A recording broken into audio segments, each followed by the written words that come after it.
भाई आज का हमारा टॉपिक है कंडक्टर लाइसेंस के ऊपर, कैसे बनेगा और कैसे हम कंडक्टर के लिए जॉब अप्लाई कर सकते हैं डीटीसी में। इसके बारे में मैं आपको पूरी जानकारी दूंगा, वीडियो को लास्ट तक देखना, तभी आपको वीडियो समझ में आएगी। और तो भाई डीटीसी में कंडक्टर के लिए अप्लाई करने के लिए कुछ महत्वपूर्ण बातें ये हैं। आपके पास सबसे पहले दिल्ली का जो कंडक्टर का लाइसेंस होना चाहिए, ठीक है। अदर स्टेट का कंडक्टर लाइसेंस नहीं चलेगा। अगर आपके पास पहले से ही दिल्ली का कंडक्टरी लाइसेंस है तो आप जाए किसी भी नियर बाय कैफे में और वहाँ पे एम्प्लॉयमेंट में नाम दर्ज करवाएं। एम्प्लॉयमेंट में नाम दर्ज करवाने के लिए आपको सबसे पहले डॉक्यूमेंटों की ज़रूरत होगी। वो क्या क्या डॉक्यूमेंट है मैं आपको बता रहा हूँ। सबसे पहले फर्स्ट एड का जो क्लास का सर्टिफिकेट है वो चाहिएगा। दूसरे नंबर पे आपके IDTR क्लास सर्टिफिकेट चाहिएगा। और तीसरे नंबर पे पुलिस वेरिफिकेशन, चौथे पे आधार कार्ड, पाँचवें पे 10th मार्कशीट और छठे पे आपके 2 फोटो। तो ये आपके डॉक्यूमेंट लगेंगे एम्प्लॉयमेंट में नाम दर्ज करवाने के लिए भाई। तो रजिस्ट्रेशन आप नियर बाय किसी भी साइबर कैफे से करा सकते हो, उसमें कोई प्रॉब्लम नहीं है। अगर आप खुद से करना चाहो तो खुद से भी कर सकते हो, ठीक है भाई। और ये रजिस्ट्रेशन कराने के लिए आप कहाँ जाना पड़ेगा वो मैं आपको एक लिंक दे दूंगा और एड्रेस भी बता दूंगा। अगर आप चाहो तो वहाँ जाके भी करा सकते हो, ठीक है भाई। क्योंकि बहुत से भाइयों को फर्स्ट एड क्लास के बारे में नहीं पता, वो कहाँ होगी कैसे होगी। अगर जिसको पता वो अच्छी बात है, अगर नहीं पता तो वो भी मैं आपको बता देता हूँ वो कहाँ और कैसे होगी, ठीक है भाई। सबसे पहले आपको फर्स्ट एड क्लास के लिए कुछ डॉक्यूमेंट की ज़रूरत पड़ेगी। वो क्या है, 10th की मार्कशीट, आधार कार्ड, 2 फोटो और ATM। ये चीज़ आपको लेकर जो मैं एड्रेस बता रहा हूँ उस पर आपको जाना होगा। एड्रेस है आपका ये रेड क्रॉस भवन, golf link new road.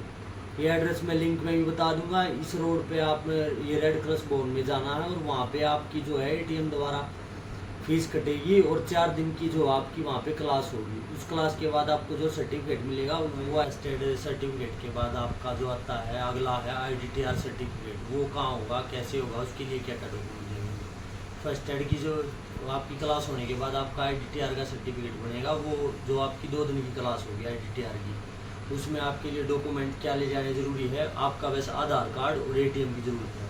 ATM से आपकी फ़ीस कटेगी और आधार कार्ड आपका इसमें मेन डॉक्यूमेंट है, ठीक है भाई। तो ये क्लास आपकी 2 दिन की होगी और 2 दिन की क्लास के बाद जिस दिन दूसरा दिन शाम होगा उस दिन आपको सर्टिफिकेट मिल जाएगा। एड्रेस इसका मैं आपको बता देता हूँ, सुदृष्टि मोटर ट्रेनिंग स्कूल, जो ये आपका गंजावाड़ा मेन चौक है, वहाँ पे ये आपका जो है स्कूल ट्रेनिंग स्कूल पड़ेगा। वहाँ आप जाके IDTR की क्लास कर सकते हैं।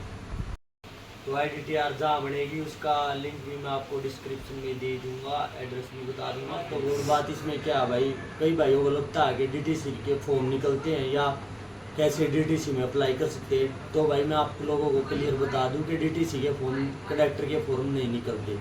उसके लिए आपको खुद एम्प्लॉयमेंट में नाम दर्ज करवाना पड़ता है। जब कभी भी DTC को कंडक्टर की ज़रूरत होती है तो DTC वाले एम्प्लॉयमेंट में नाम जो दर्ज है कंडक्टर के लिए, उनमें से सीरीज वाइज आपकी फ़ाइल उठाती है और आपके पास अपॉइंटमेंट लेटर भेजती है दिए गए एड्रेस पे और आपको दिए गए नंबर पर कांटेक्ट करके बताती है कि भाई आपका नंबर जो आ गया। तो उस दौरान आप लोगों को IP डिपो में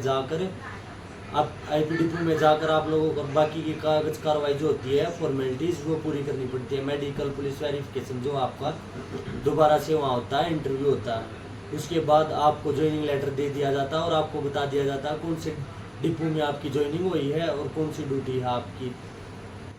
3 अगर आप लोगों को मेरी दी हुई जानकारी सही लगे तो मेरे वीडियो को लाइक और चैनल को सब्सक्राइब जरूर कर देना, ताकि मैं आप लोगों के लिए ऐसी वीडियो लेकर आता रहूँ।